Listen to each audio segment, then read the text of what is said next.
Ladies and gentlemen, on your behalf, I am pleased to introduce today's speaker. He has a 10-year track record in Ontario's provincial government and is currently the Minister of Government Services as well as the Government House Leader.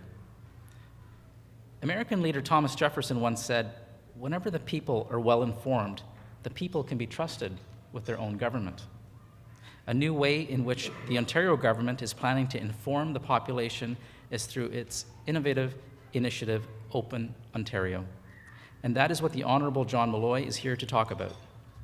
His boss has asked each provincial minister to develop a plan on how they will become more open, collaborative, and innovative. The ultimate goal? Engaging you, me, and all Ontarians as equal partners in government.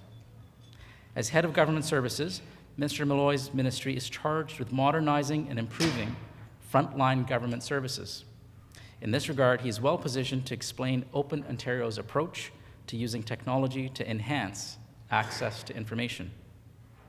This well-schooled political leader has held a number of key portfolios during his time at Queen's Park, including Minister of Training, Colleges and Universities, Minister of Research and Innovation, and Minister of Community and Social Services.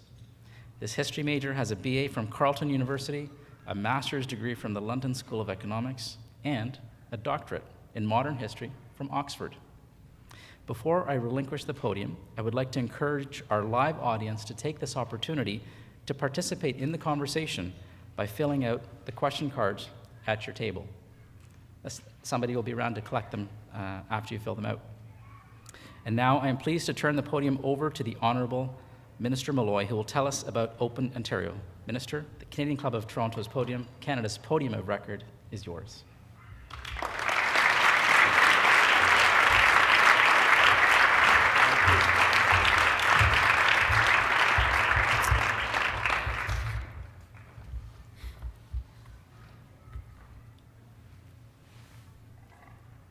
Thank you very much, Gordon, for that very kind introduction, and thank all of you for joining us here today at the Canadian Club, the audience, and I know there's folks watching live. I also want to thank Google for sponsoring this event. It's great to be back here at the Canadian Club. I was thinking the last time I spoke to the Canadian Club was June 2011 when I was Minister of Training, Colleges and Universities.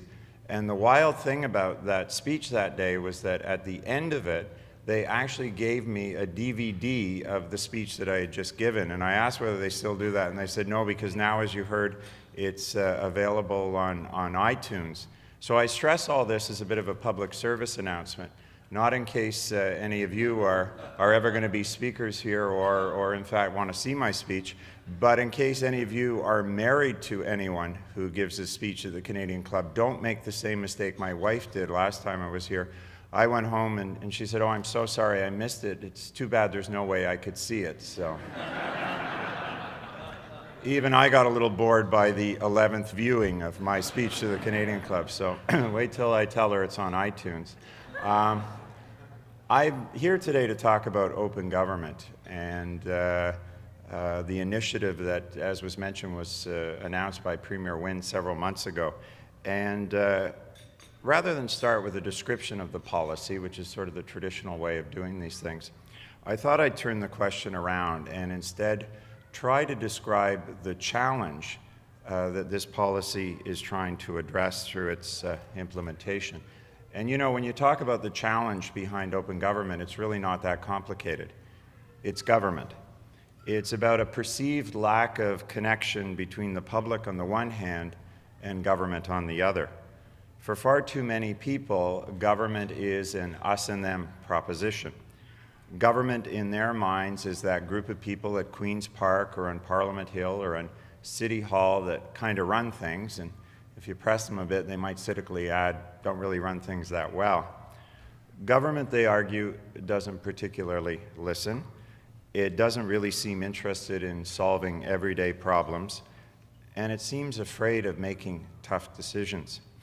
Now, do I believe this is an accurate description of government? You won't be surprised when I say, of course not. But do I believe that many people hold this view of government? My answer would be yes. And the reason why is because I think many people see government as a powerful isolated institution that sits in judgment over this province like some old world monarch, what I like to call the Princess Diaries view of governing. Now, I'm sure everyone in the room is familiar with the Princess Diaries movies starring Anne Hathaway and Julie Andrews. Now, for the few of you who don't, it's the story of a young American student, played by Anne Hathaway, who discovers that she's actually a princess and moves to a mythical European kingdom called Genovia to prepare for her new life. Now, in Princess Diaries 2, which, by the way, is much better than Princess Diaries 1, she undergoes training on how to be a ruler. So she's directed to stand in an enormous throne room while citizens enter one by one, asking for her assistance, hoping for her generosity and benevolence. Now, I don't have a throne room at Queen's Park or in my constituency office, but I've got to tell you, I have met many, many people who have this view of government.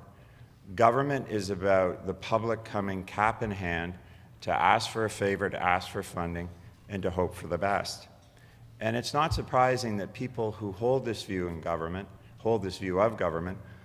also believe that we're not really doing that great a job. The government simply can't make the important decisions, some of them tough, needed to address the real challenges we face. Now, I compare this attitude to another Hollywood classic that I'm sure many of you are familiar with, the movie Dave.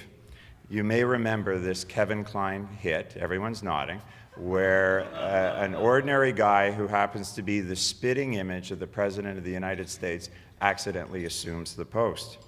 Now, my favorite scene is when the phony president needs $650 million to help homeless children.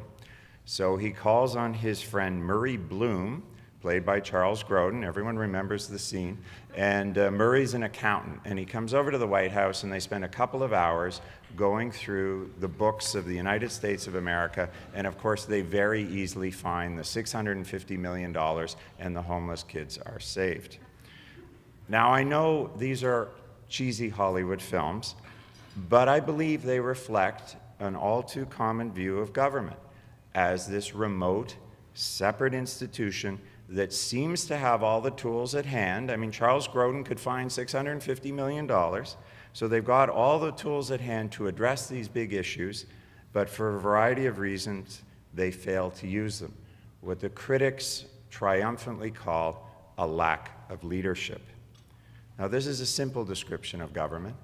It's a compelling description of government, but my friends, it is not an accurate description of government. Government is not us and them. We are all government. In fact, all government representatives like me is a group of people who you've delegated a little bit of your power to so that you can get on with your lives. And as to the challenges we face as individuals and as to a society, I'm going to let you in on a little bit of a secret that will be registered on iTunes. Governments don't have all the answers. Far from it. We live in a complex world where many issues are beyond the capacity of government alone to solve. They instead demand all of us, all facets of society, to take responsibility, to make a contribution, and to come together to try to address them. There is no us and them. And I would argue that the only way to deal with our complicated world is to convince citizens to abandon this view and to begin to take ownership of government. Hence, open government, an initiative aimed at changing the way citizens think about and interact with those that govern them. Now, Ontario didn't invent open government. It's actually a global movement that's been around for several years. In fact, a few years ago in 2011, 8 countries became part of an open government partnership committed to being more open, accountable, and responsive to others. Today, that partnership has grown to 62 countries and includes Canada. So how does this open government plan work in Ontario? Well, it has 3 parts. The first, and perhaps the most important, is open dialogue.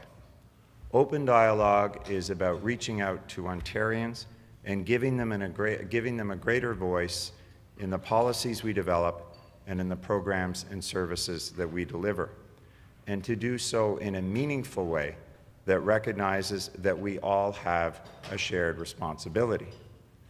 What it is not about is creating more old-style town halls where politicians rent a church basement, put out bad coffee and Timbits, and invite the public to come in to complain. We've all probably been there. The politicians at the front of the room, they always have about 50 seats, theater style, about 6 people show up, and there's 2 microphones where everyone lines up to ask for more money for whatever cause they're advocating for, and in the same breath tell you that their taxes are too high. And it always ends the same way. The politician says he'll try to do better or she'll try to do better, and the 6 participants go home in sort of this frustrated Timbit-induced haze, saying, I'll believe it when I see it.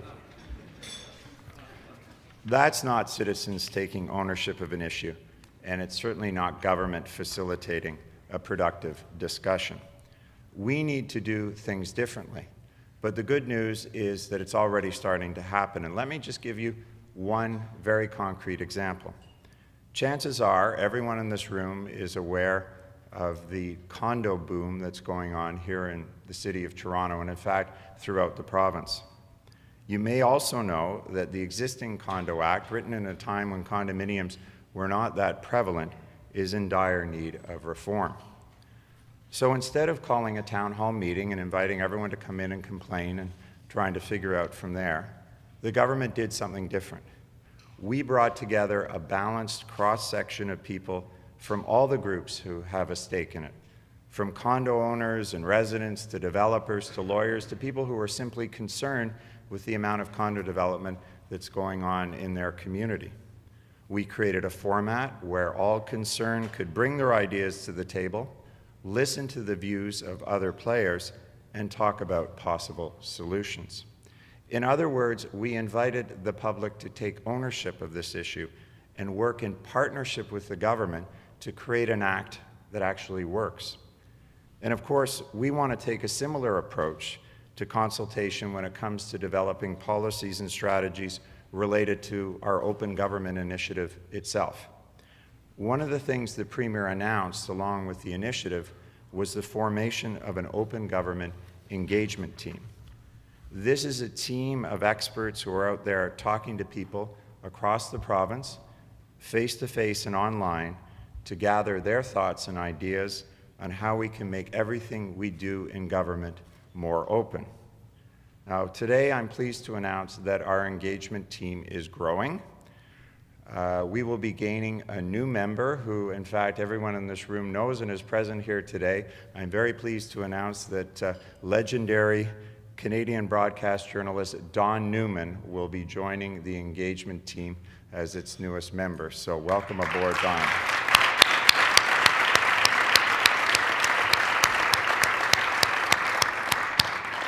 As everyone knows, Don has decades of experience reporting on Canadian and international politics and has covered some of the most important stories in this country, and we know that he will make a very, very valuable contribution to the panel as it continues its work. Now, I've seen our engagement team in action, and I'm confident that they are getting great insights into how Ontarians across the province want their government to be more open in everything we do. And by open, I mean engaged with and accessible to the people we serve. During each consultation, the team actively works with people to develop ideas and recommendations that will be included in the report back to government probably towards the end of February of next year. Now, while it's great to speak about engaging citizens, for citizens to be true partners in this discussion, they need to have access to the same type of information that policymakers have when we make our decisions. So that leads us to the second part of our plan, open information. Open information, as the name would suggest, is about providing people with easy access to the information and analysis they need to be meaningful participants in the decision-making process. Our government already shares information now in many different ways. The online posting of public sector salaries, many of you may know it as the Sunshine List. We also post travel, meal, and hospitality expenses of senior officials and politicians. These are just a few examples. But we want to share even more information, and we're going to make it even easier for Ontarians to access it. We want to make it easier for the public to see what we're working on, to examine decisions and policies, and to suggest improvements and drive change. Now, the final area of our open government initiative is open data, making the facts that the government collects available in a format that is accessible and can be easily analyzed. Governments everywhere, as you can imagine, generate and collect huge amounts of data. Some of it's available to the public, but rarely in a form, to be honest, that's really useful to anyone, particularly if you live in the 21st century. So we've committed to doing two things. First, with the exception of personal privacy, we want to make all the data we collect available to the public. Second, we want to do so in a way that it can be easily analyzed, including creating the capacity for it to be combined with other data from other levels of government and indeed non-governmental organizations. To that end, we've adopted a common open data license so far with Alberta, BC, the federal government, and the City of Toronto. As I say, data released under this common license becomes even more valuable because people can more easily combine it, or as the technical term is, mash it together with data from all these sources. Here in Ontario, we've already published more than 170 data sets, and if you go to Ontario's online open data catalog, you'll find data on everything from where our drinking water comes from, to the location of the province's mineral deposits, to how visitors to Ontario are spending their money. We'll soon be posting a public inventory for the rest of the data we're collecting, and we'll be giving all Ontarians a say in what additional data they want to be made available first. Now, why is this open data important? Why is it important to you? Well, let me just give you a few examples of what the public can do with open data. In British Columbia, and there's hundreds of examples, but I'll just give you two, app and web developers have taken open data government and used it to make tools that tangibly improve people's lives. The School App Zone combines school location data from the Ministry of Education with car crash data from the Insurance Corporation of BC. So by using this app, parents and kids have the information they need to outline a safe route for the kids to get to school. Another example is when Typhoon Haiyan struck in the Philippines. Google created a person finder tool and crisis map, a web and mobile app that allows individuals to post and search for the status of family and friends affected by the disaster. It's been tracking more than 100,000 records since the typhoon.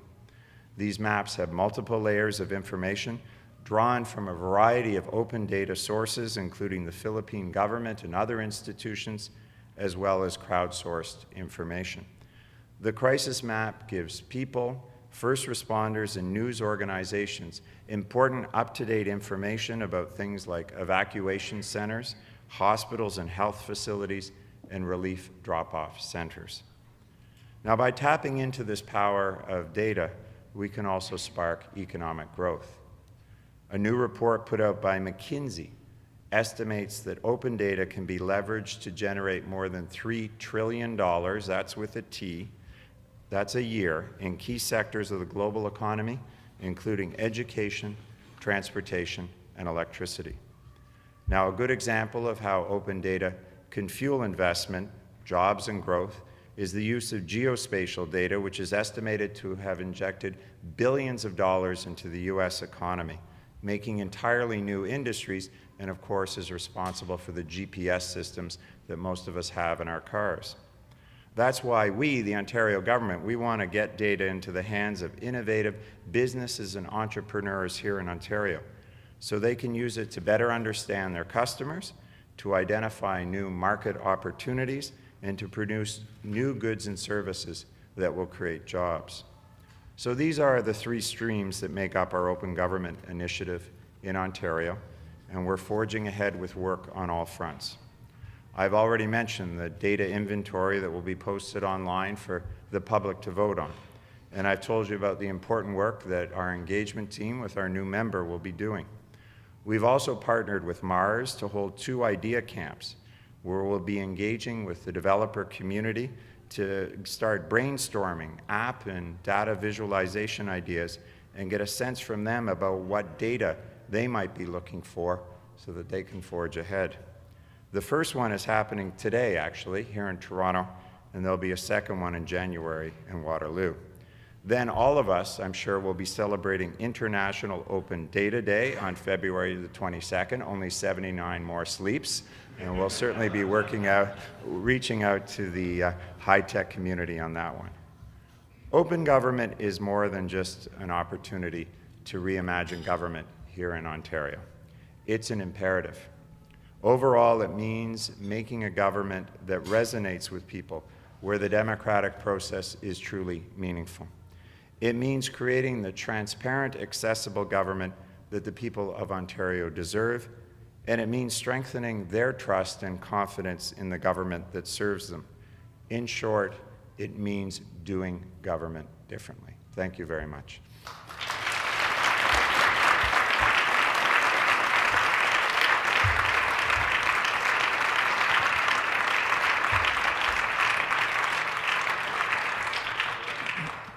Thank you, Minister. So we've got a few questions here. Let me begin with this one, which is near and dear to many people's hearts. How will the release of public data ensure protection of privacy for Ontarians' information and records?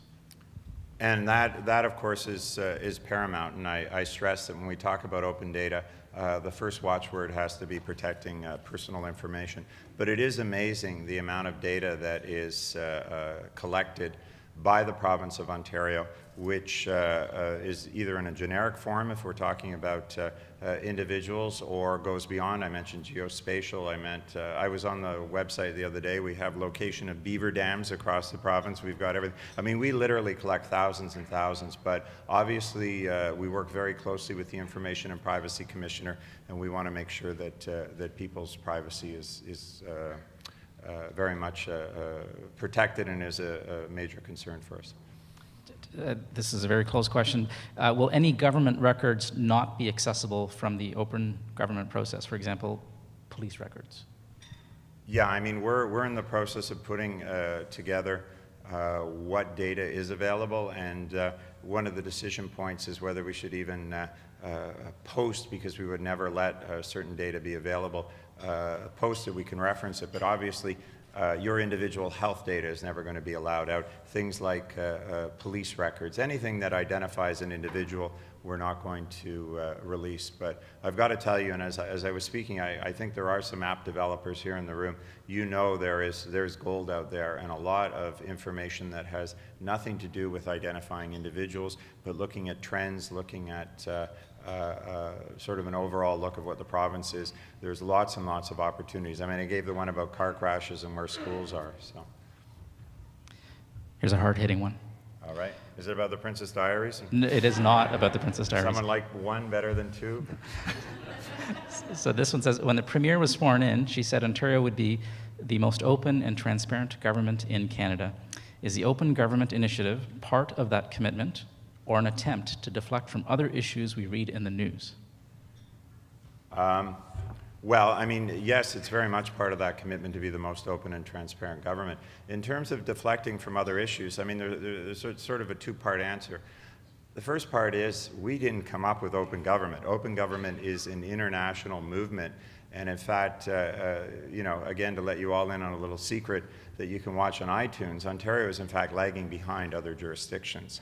And within Canada, for example, British Columbia has been doing a lot of great initiatives. The federal government has been very involved. So, you know, we're playing catch up. But in terms of, you know, of course it's not deflecting. I'm going to say that right out. But when you look at some of the issues that we've been dealing with, and, you know, I'll say it out loud, it's about citing large energy projects. And what is the critique of that is that the community was not consulted at the beginning, that we didn't have a proper process for citing them. So the question is, and the question in fact we've asked the Justice Committee to look at, as opposed to the sort of gotcha back and forth. The question is, how can we do this better? What's the role of the community? How do we engage the community? And let me stress, this is not about NIMBYism. This isn't about, I remember as a kid I was told, when you get old, which I guess I am now, you won't have, politicians will be very different because every night you'll go home. I remember someone explaining this. Every night you'll go home and at 7 o'clock there'll be a little show and there'll be a button that you can push. And of course no one knew that we'd have the internet. You actually can. And do you want capital punishment? Well, everyone will push a button.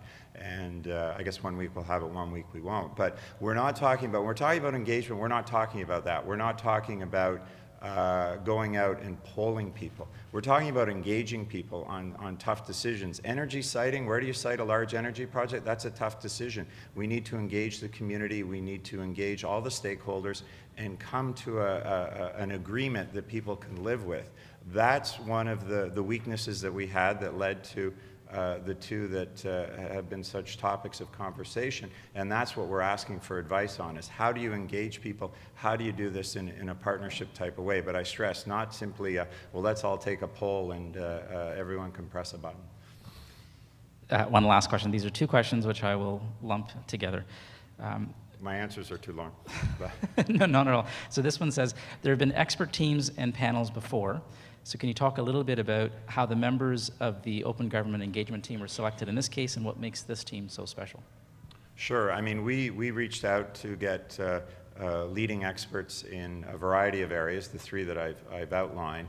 The chair of it is a gentleman by the name of Don Lenahan, who's with the Public Policy Forum. He, in fact, led the condominium work that I outlined, or is in the process of leading it, and is very much an expert in open engagement. But we wanted to get a good cross-section. We have Norm Sterling, who is a former provincial cabinet minister, who was actually involved in drafting some of the early access to information work that the province of Ontario had. The one gap, very candidly, we didn't have anyone from the journalism field, which is why we're so absolutely delighted to have Don with us, because he brings such great experience, and really journalists are one of the key consumers of open information and open data and open government. But in terms of is this another panel? As I said, this is not a group that meets in hot church basements with bad Timbits. When they're doing their consultation, it is engaging people, it's breakout sessions. I mean, I encourage you, if you do have an opportunity, to go online or even attend one of these. It's very much about a different kind of conversation with people where you educate them on the issues, people get to hear each other's views, there's some give and take, and together we can start to work towards some answers to some of these issues. Again, it's not the angry church basement, but it's also not simply, well, here's the issue, let's have a show of hands, let's move forward. It's that middle ground where you make people part of the decision-making process and look at things from all different perspectives. Minister, thank you very much. Thank you.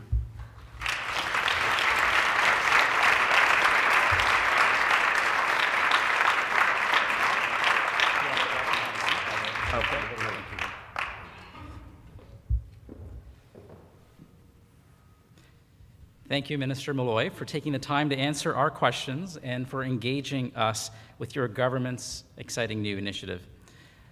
Open Ontario speaks to your government's commitment to transparency and innovation, two key features of effective public service delivery that are more important now than ever. As you pointed out, we must harness the many benefits of the technological age to ensure that access to data meets the needs of the end user, the public. Governments all over the world, particularly our southern neighbors, know how important it is to make information easy to find, understand, and use. I believe that your ministry sets some very high standards in this regard. As you travel the province promoting Open Ontario, I hope your message will be as well received as it was here this afternoon. Thank you once again for joining us.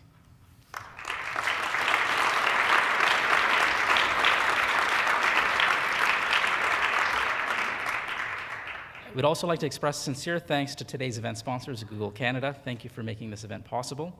And before I adjourn today's meeting, I would like to draw your attention to the event survey card located at each of your tables. The Canadian Club is always looking for ways to improve your experience, so please take a minute to help us by sharing your thoughts and comments. We very much appreciate your feedback. This concludes our television programming, which will be broadcast on Rogers TV in the days to come. We're grateful to Rogers TV for their continued promotion of Canadian Club events. To learn more about the club or our future events, please visit our website at canadianclub.org. Thank you for joining us. This meeting is now adjourned.